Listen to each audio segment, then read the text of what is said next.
Good morning, everyone. Welcome to Just Askin Suzy. This morning we have Melena asking a question, and her question is, my girl is chewing on things, plastic bags, batteries, tubes of toothpaste, or ointment of any kind. So what is she trying to communicate with these actions? How do I go about understanding her at her energetic level? And really, what can I do? Yeah, thank you, Melena. So there's a couple different parts to this question that I want to address. The first is that sometimes when our children are doing things like chewing on, things that could be quote unquote dangerous for them, obviously you want to make sure that you're taking that into consideration because, if they're chewing on something that's dangerous, it's dangerous. So that part aside, um, your second part of the question about, what is she trying to convey with this information? Sometimes it is strictly a sensory kind of issue. Sometimes it's just, I just need to move the energy of my jaw. And sometimes it is because there's a lot of information that comes in through the head, through the crown and the upper chakras. And it does create this heightened sensory awareness. And so this need to just move things around is definitely part of that.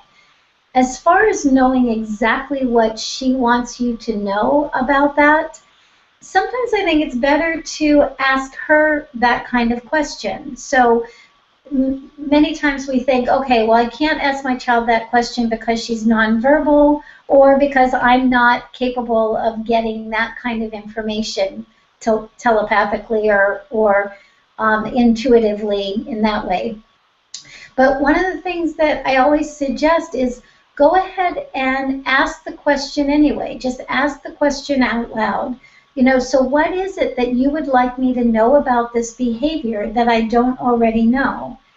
And if you'll start asking that question and just putting it out there to whatever you want to call that source, all that is, the higher consciousness of your child, you will begin to get information back. Sometimes you'll get it in a dream. Sometimes you'll kind of have a little bit of an intuition that, oh, I think it might be about this. And keep following that, because the more you ask those kinds of questions, the more you have that level of curiosity, the more you can build a relationship with your child in those subtle domains or in those subtle realms. So keep asking the question back. But as a general rule, I would say that, there's an awful lot of energy coming through these kids from the heart up. They are extremely sensitive to all kinds of things. So that desire for chewing, biting down on something, feeling something move in that area, especially in the jaw, could actually be related to energy moving through that area as well.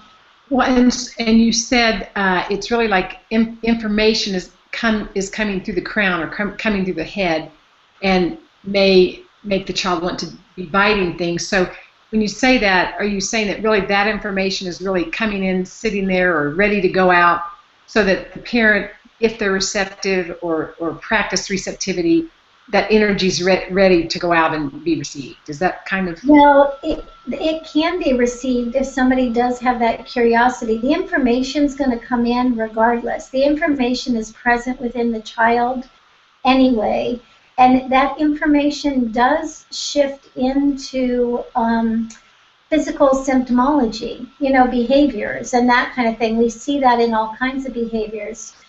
Especially, with children who are as sensitive as those diagnosed with autism.